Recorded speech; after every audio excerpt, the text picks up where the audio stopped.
Like so many people, I am hooked on Dandadan right now. I watched it on Netflix a few weeks back and I was instantly in love with it. I couldn't wait for the weekly releases, so out of pure impatience, I went and read the entirety of the manga in a single sitting. Which I'm now paying for because I live in a special kind of hell where I wait weekly for a new episode of the anime and a new chapter of the manga. So I played myself. This series has me, completely, and I wanted to take some time to express why. While the outstanding art, incredibly funny plot, and the genre-hopping madness of the writing, able to switch from action to comedy to horror on a dime, are all signature parts of what make Dandadan special, I find that it's the relationship between Okarun and Momo that makes me keep thinking about it, and it's the real beating heart of what makes this absolute cinema. There's an intoxicating authenticity to the relationship between these two, and it's something that so few shonen-type animes do so well. So I just want to take some time to take a look at this relationship through an analytical lens and break down what makes it so good and how this romantic pairing has become easily one of the best in the genre. And to make sure that there's something for everyone, I'm just going to cover the anime content first, and then after that, when we get to manga spoiler territory, I'm going to let you guys know that that's coming. So let's talk about it.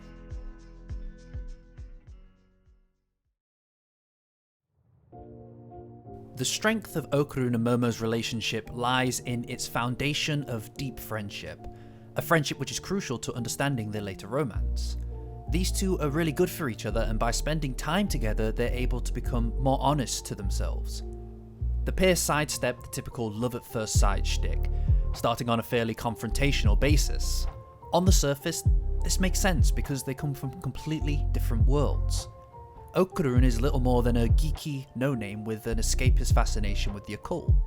Momo appears to be a typical girl with a burning desire for a boyfriend like her idealized Ken Takakura. 不器用ですから。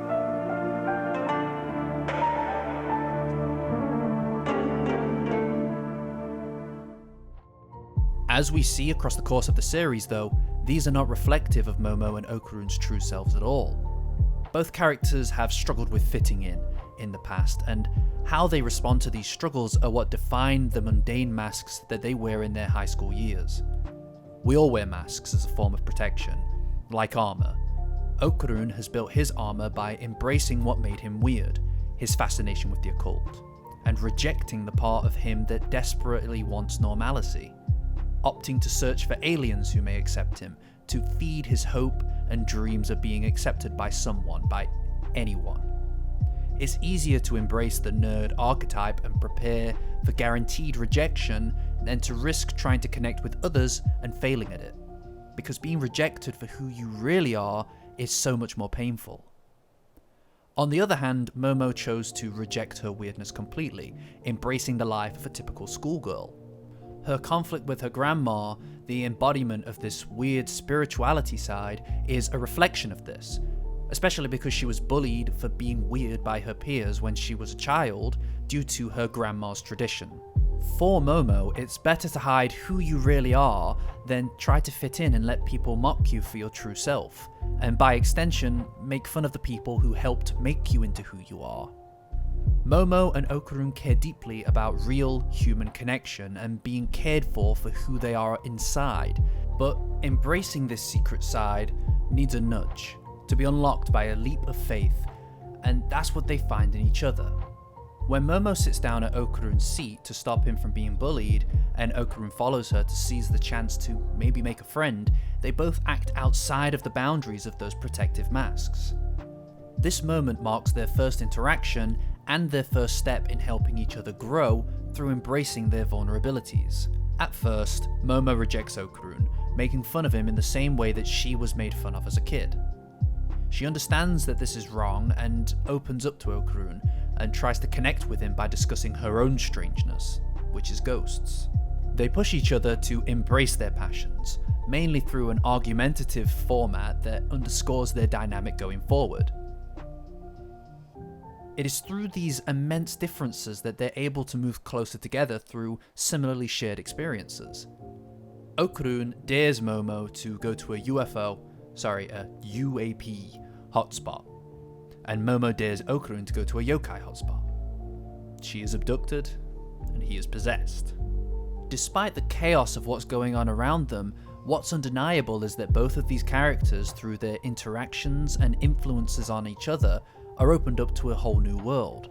Momo and Okarun are chatting on the phone, and she reveals why it is that she believes in ghosts. She loves her grandma, the spirit medium, and that's enough for her to have faith that ghosts are real. Momo lets down her guard and allows herself to be vulnerable and true to herself.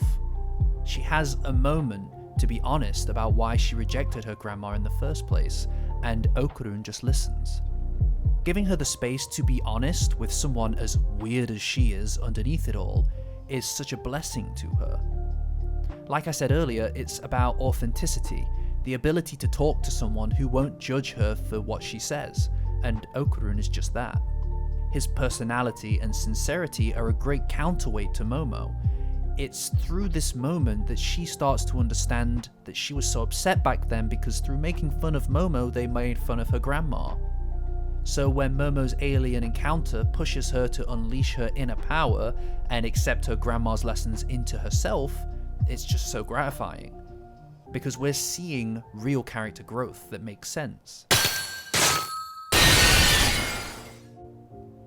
Similarly, when Okarun gains the power of a yokai, he's able to rescue Momo. He accepts that he has a burning desire for friends and will do whatever it takes to protect her. He opens up about why he's fascinated with the occult in the first place. People have never accepted him, so he hoped aliens might. But they didn't. Only Momo Ayase has ever let him be him, and liked him for it. I'm not sure if anybody watching this has ever felt alone before. I mean, you're an anime fan, so who am I kidding? But being seen, I mean like properly seen for the first time, is indescribable. Being accepted is an incredible gift to someone as lonely as Okarun. Both of these are such important moments for these characters, physically and emotionally. Despite the fact that they seem to be of completely different worlds, they are actually more similar than they are different, at least in the ways that matter. Both characters are, in some way, a bit socially outcast, with elements of who they are and their actual interests guaranteed to result in social ostracization. Opening up about themselves is earnest, risky, and raw. They're able to both express that these parts of themselves exist to each other. This challenges their established perceptions that they have towards people and relationships. Okarun is able to accept that he can be liked, even with all of his perceived weirdness, and it's in opening up that this is achieved. And we see this change in him. He shows he's willing to do whatever it takes to protect his friend. In the face of this, Okarun's timid demeanor melts away and he becomes a passionate, forward, protective man. Okarun proclaiming that he will sacrifice whatever it takes to protect Momo redefines her understanding of relationships as well. Where her initial boyfriend was dismissive and uninterested, Okarun is anything but. This forces her to redefine her own views and is enough to push the two of them closer together. It's at this point that Momo's first budding romantic feelings become clear, as Okarun utters a line that she associates with her celebrity crush, Ken Takakura. This forces her to consider that Okarun might be exactly who she was looking for after all. Oh yeah, and his name is literally Ken Takakura. The two share numerous moments together, and by the end of their first adventure, they're completely terrified that saying goodbye might mean goodbye.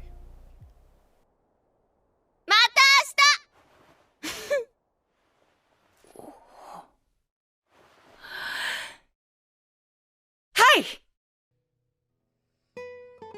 By this point, they've proven that it's easy for them to be friends in a vacuum, away from the judging eyes of society that force them to fit into their molds to begin with. But their friendship faces even bigger hurdles at school. Fighting aliens and ghosts is easy, but your school peers? Impossible challenge.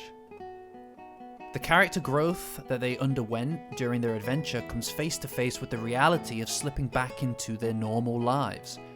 They pass the day longing to spend time together, talking to the other about the thing that they are interested in. Momo now likes aliens and Okarun is into ghosts. It's an inversion of their original argument that's such a nice way of showing how much they've expanded their world and how much they've started to already care about each other. But their insecurities begin to rear their heads again come lunchtime.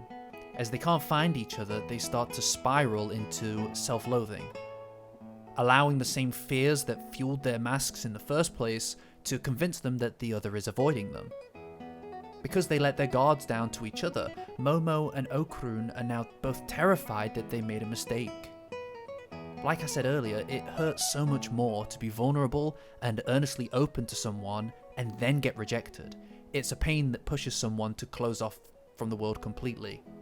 This is one of the ways in which they are the same. They're both so scared that they have overstepped, albeit in different ways that align to their own insecurities. Okarun of being a loser, and Momo of being a bit too much. Upon finding each other, they're incredibly open, and admit that they were both worried that they were being avoided. Messily blurting out how they feel in front of each other is awkward, as they are both pretty flustered by how much they've already come to care about each other. This is made worse when Momo's friends see them kissing, which they weren't, but come on, they were. Which pushes the two of them away from each other again, in the face of the social implications of their friendship. Here we gain some really interesting and serious insight into Momo's personality and her fears. She rejects Okarun pretty harshly publicly due to being embarrassed by her image after people think that they were together and making out. When overwhelmed by emotion, Momo is often shown to lash out. She's a teenager and on the cusp of feelings that she doesn't really understand, compounded on at this point as she's starting to feel for someone who is the antithesis of what she thought was her type. She has these strong feelings that she doesn't know how to cope with and so angrily shuts them down, as if that were enough to shut them off. Feelings are scary, man. Sadly, this also impacts Okarun, whose fears are also conjured by this moment. The feeling that he is unworthy to have a friend like Momo in the first place.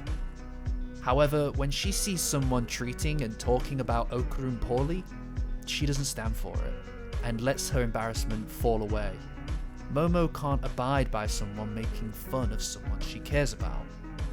And this helps Momo understand what matters.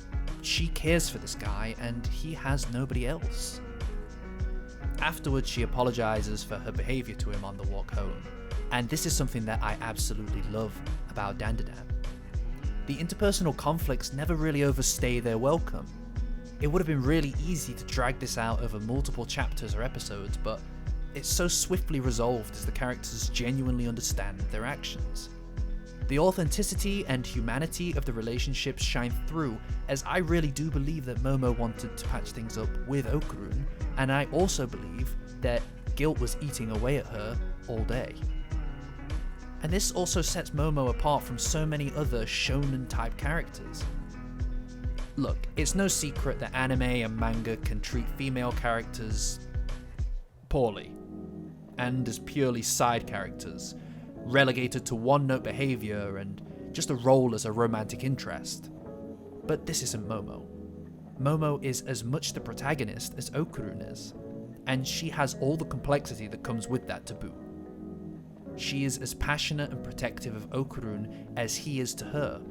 Where so many anime have this go one way, Dandadan respects Momo as a character enough to show us her humanity and the multifaceted range of emotion that she displays. The overarching plot with Okarun and Momo's feelings becoming romantic is constantly growing and evolving at a natural pace. The relationship is never at a standstill, and each arc we see that the two of them grow closer in very real terms.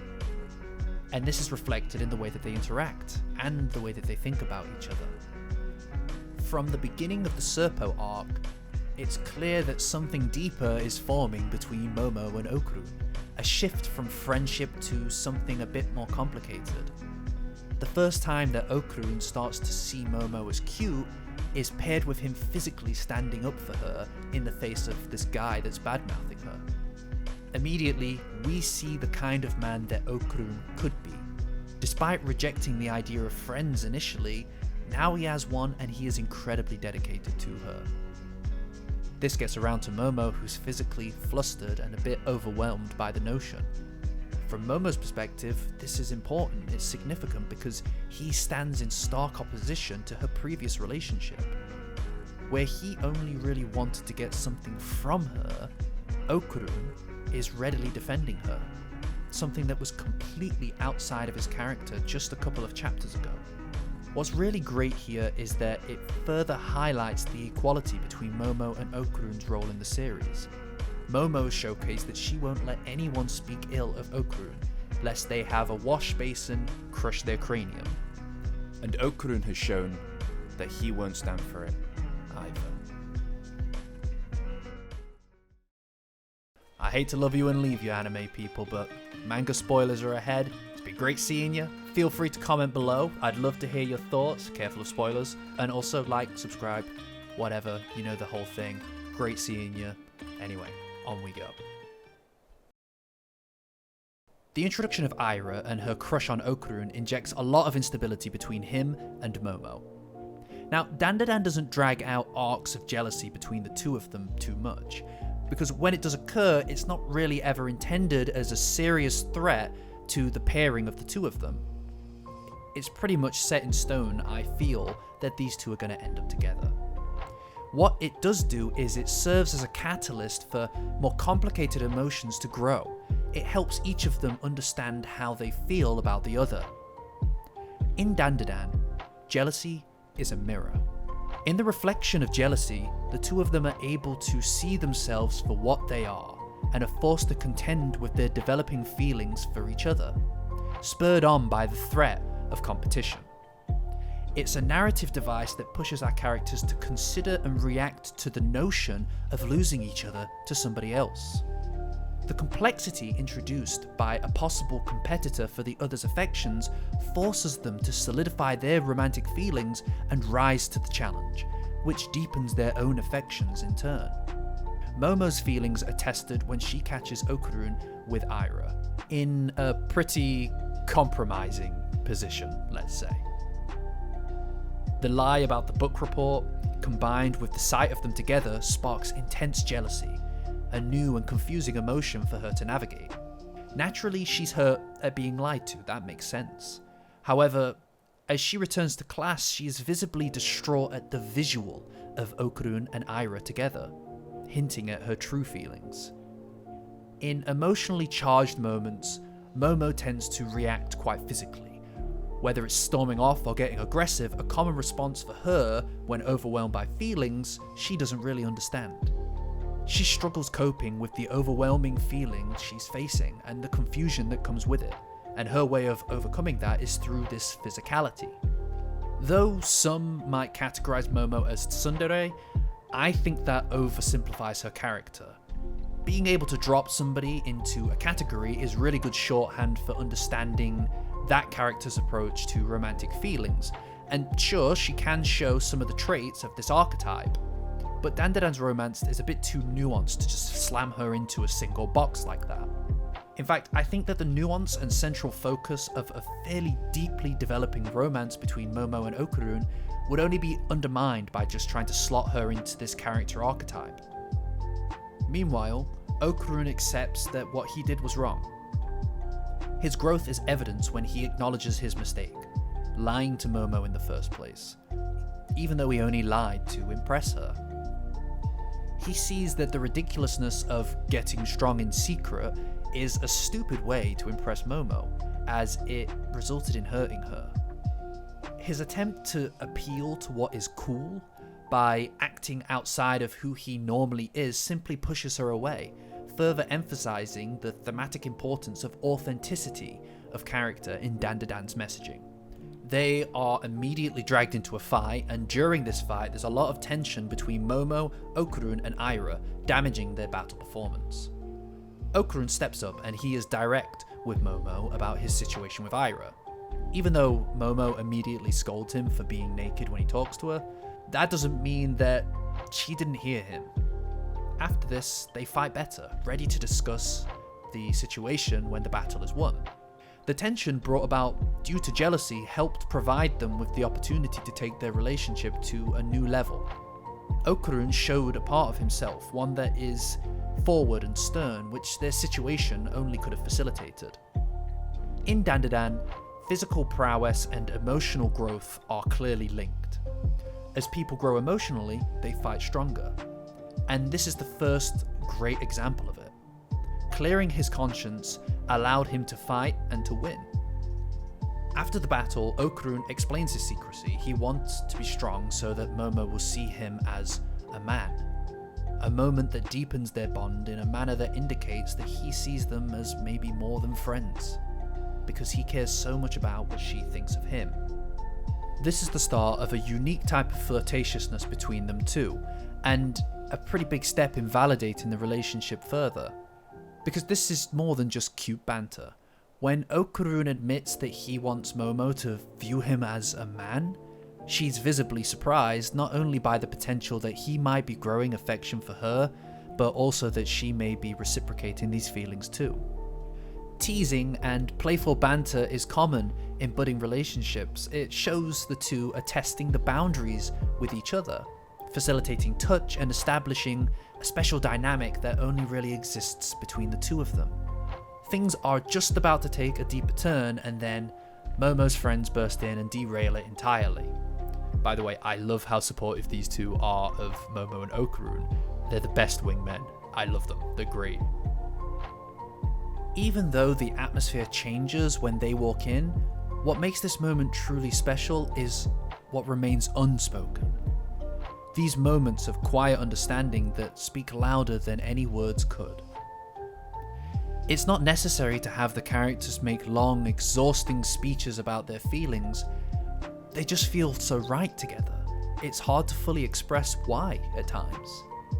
The wonderfully drawn panels of their lingering, longing looks and the flustered expressions they wear when about to unveil how they feel are all that needs to be said.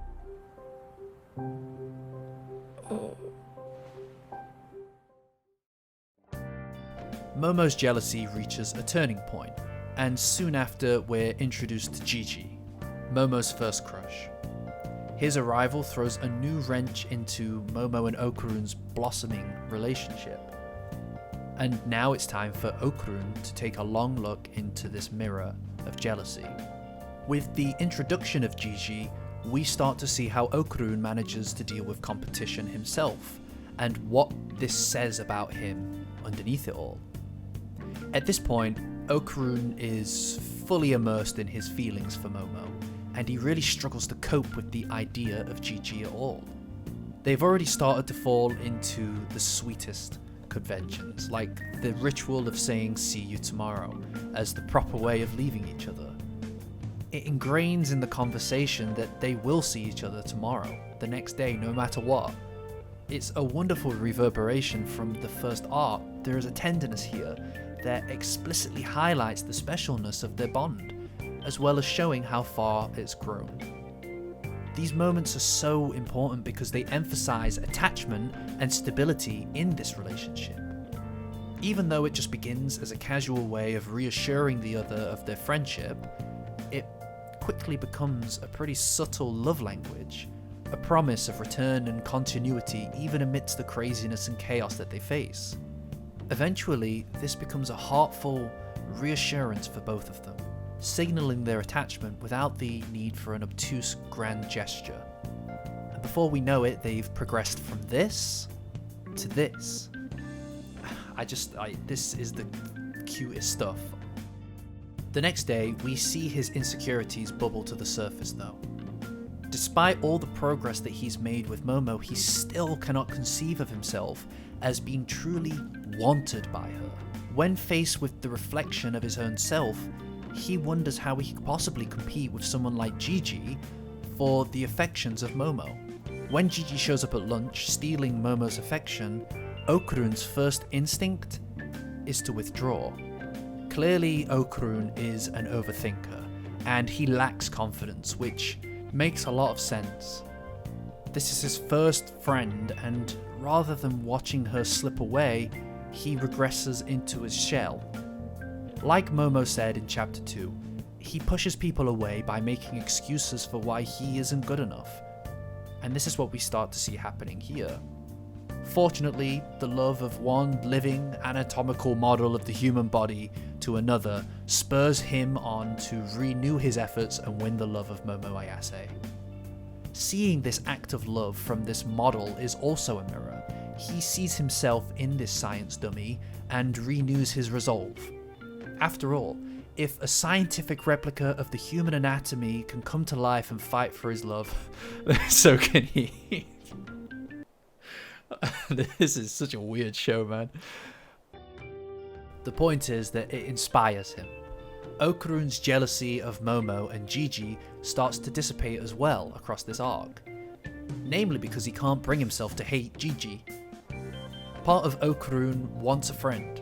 He hasn't got any male friends, and he realizes that he gets on really well with him. This unique relationship even evolves to becoming the sole friendship that Okarun feels comfortable being casual toward, opting to be informal with Gigi, to Momo's annoyance. Overcoming self-doubt and constantly comparing himself to Gigi, this jealousy is something that he needs to overcome, because it's not who he is and it's not what Momo likes about him. Okarun isn't going to win Momo's heart by being petty. He needs confidence, and constantly competing with Gigi isn't going to help him. Being himself and providing her with the authenticity and care and personality that only he can provide is what will bring her to him. And after all, she really does like him for who he is. UAPs and all.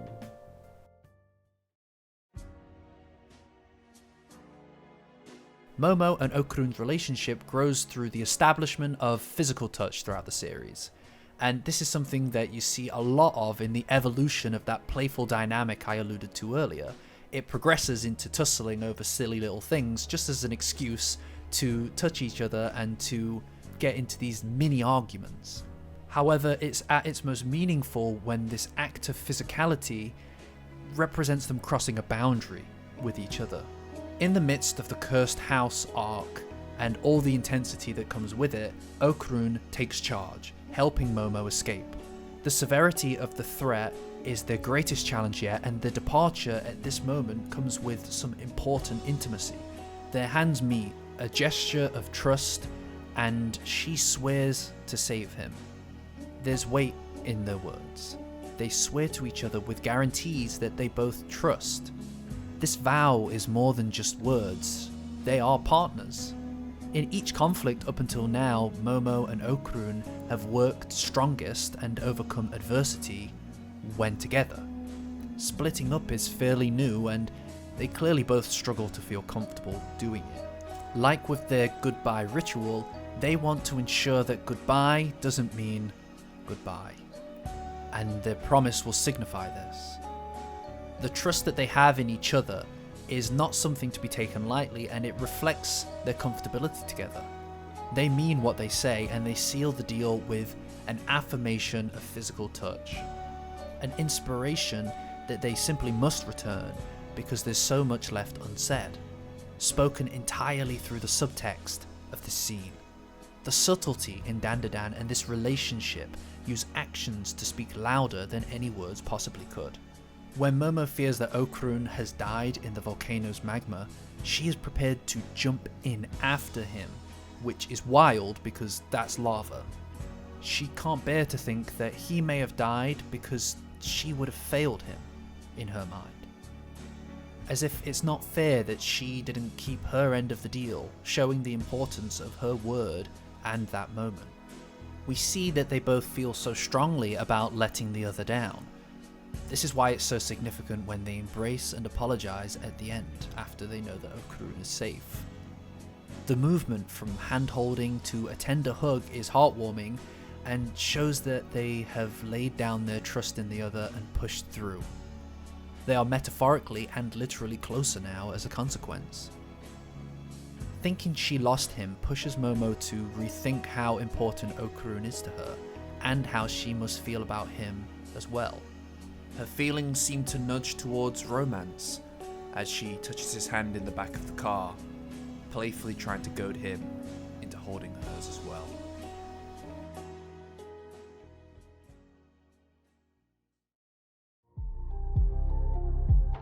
Overcoming the physical barrier of touch in a life or death situation where they don't know if they're going to see each other again allows its meanings to be tied up in a plethora of emotions that are in that moment.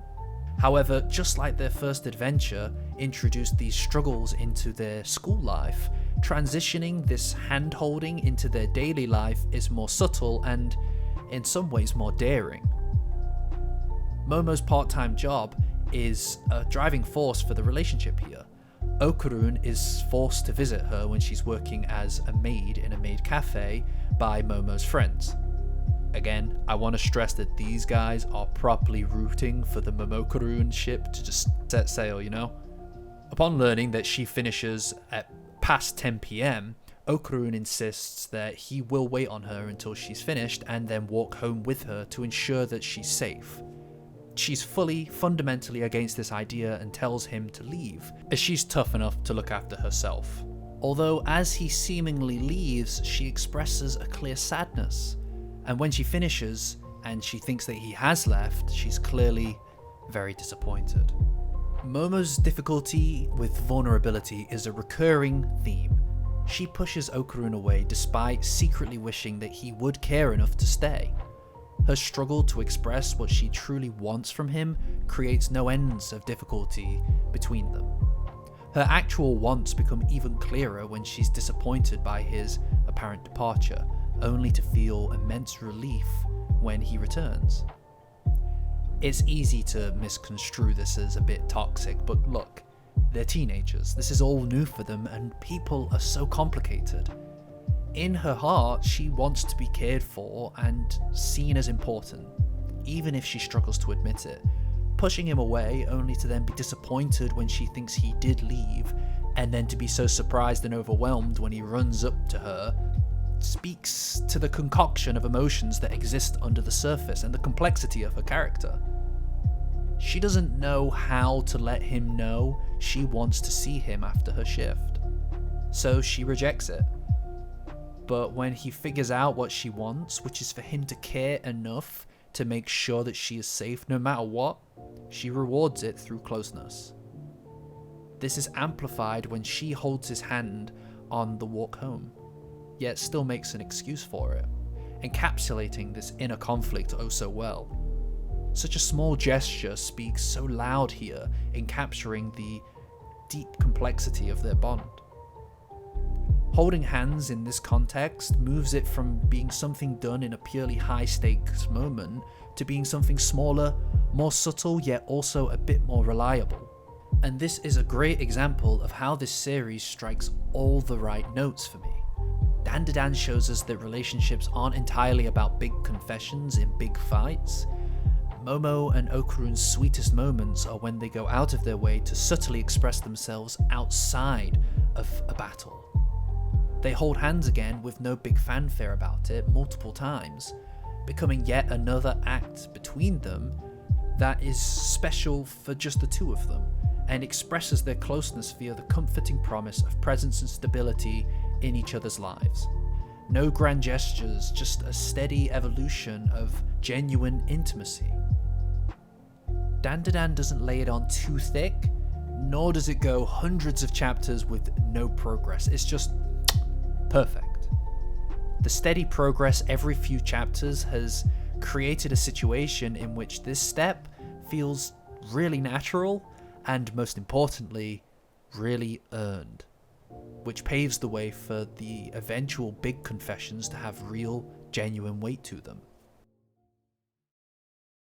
By this point, it's clear to us that these two are perfect for each other, but they can't seem to figure it out themselves. Just kiss! Honesty is the last piece of the puzzle in realizing the intimate relationship between the two of them. honesty with themselves, and honesty with each other. The Kaiju arc introduces Vimola into the series, a cute alien girl from another planet who kisses Okarun immediately. Momo's immediate aggression towards Vimola is a clear sign of jealousy, even if she masks it as distrust. In a typical anime, this is where a pretty fervent love triangle would begin, and while Momo gets incredibly jealous of Okarun when around Vimola, the series never really dips into love triangle territory at any point, which is really, really refreshing because I don't think I could take it.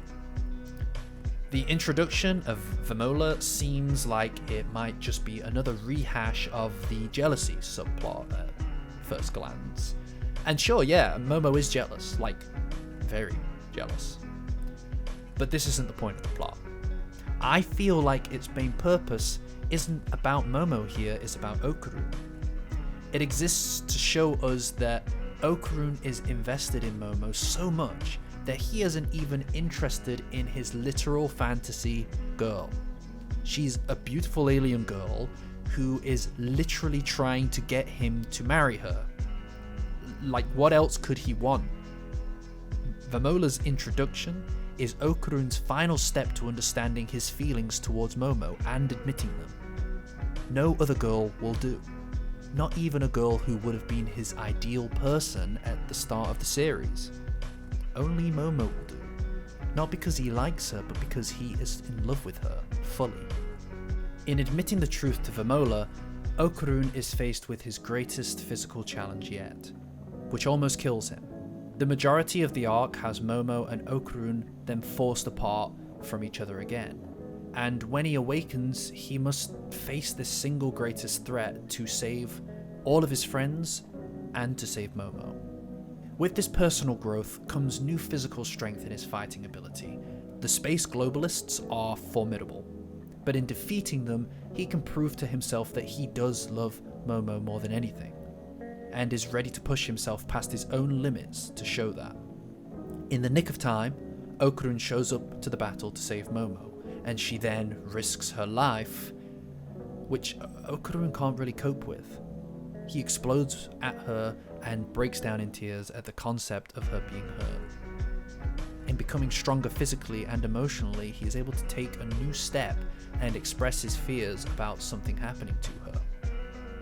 Being forced to work without Okarun by her side also pushes Momo to grow, gaining new power and letting a bit more honesty slip through her emotional defenses. During these arcs, Momo also needs to start to understand her feelings and be honest about them, although this is seemingly more complicated for Momo than it was for Okarun.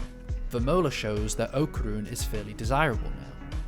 The injuries he endures by the aliens show that time could easily run out before she has a chance to say how she feels. And Raiko Kashima shows Momo that she must be more honest and forthright about her feelings or she could lose him. Raiko Kashima, like the mirror that the yokai holds, reflects to Momo her innermost wants and desires and judges her for them. When haunting her, trying to have her leave her room, she uses Okarun's voice to try to tempt her out. By mimicking Okarun, confessing his feelings for her through the window, we peer into the soul of Momo. It's what she wants more than anything, to the point that she is almost unwittingly exposing herself to the yokai. He tells her that he loves her, and she can't sit still. She's intoxicated by the possibility that this could really be happening against all sense and logic. It's adorable, sure, as she hides beneath her covers. It's touching, yes, as she absolutely must see him and hear it firsthand. But it also shows us that she requires a full-blown confession from Okarun before they can even progress. We also see her take it out on him the next day, blaming him for her own feelings. Thematically, Raiko Kashima is such a clear vehicle for the message of honesty. At the end of the arc, Raiko literally tells her this by expressing her hatred towards Momo for her inability to be honest and upfront about her feelings. and indicated that she will lose Okarun unless she starts to be more open and straightforward.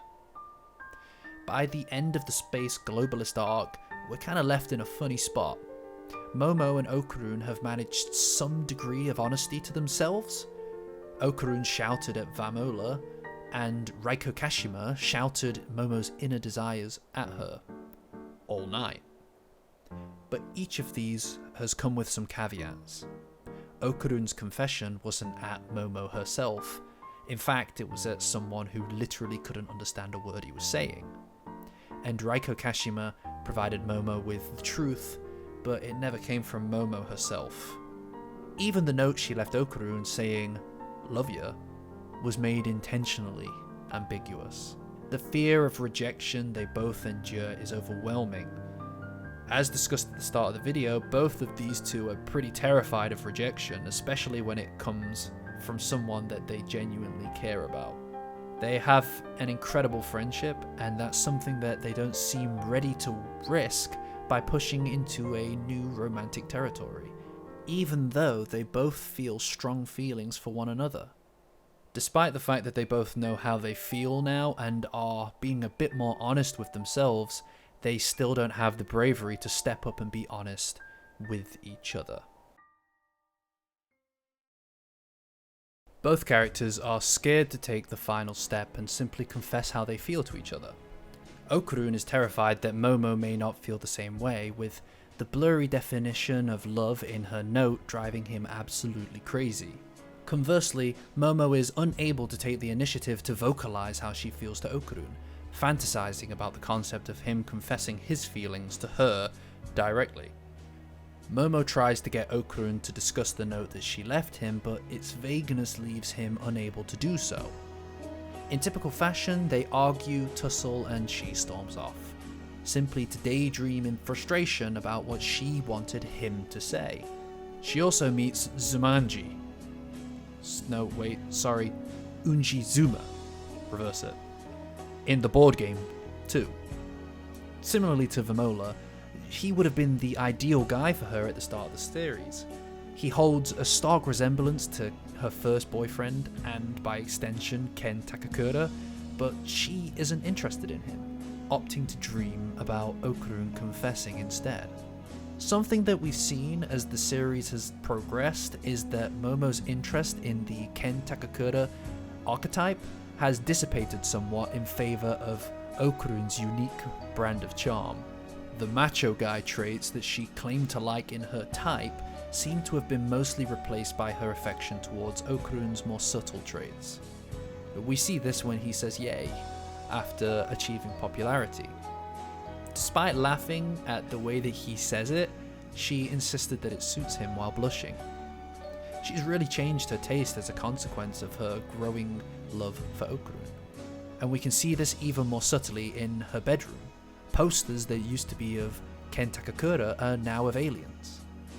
The fantasy of this Ken Takakura type is just a further example of her tendency to drift into her imagination in place of reality, something she is exhibiting right now regarding Okarun confessing to her.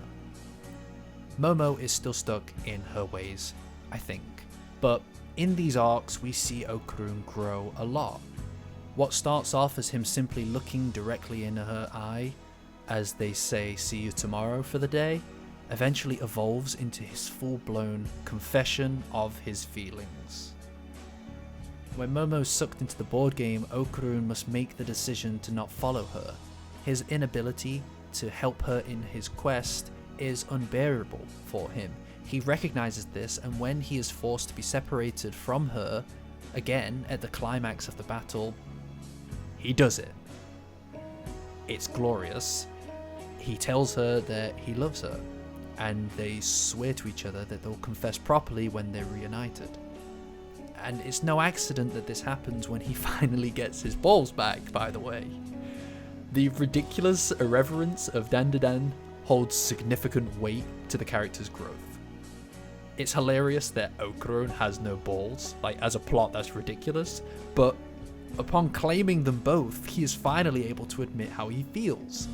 It's silly, but it's a meaningful metaphor to understand that Okarun has finally mustered his courage, and admitted his feelings for her. This physical manifestation of the struggles and challenges of our protagonists helps to lend extra emotional weight and cohesion to everything that's happening. The romance isn't just tacked on like it is in so many other shonen, it's intrinsically entwined with the entire plot, even down to the metaphorical reclamation of his family jewels. His renewed honesty and acceptance of his feelings for Momo helps him push beyond his limit and go all out for a third time in a row. And here we are.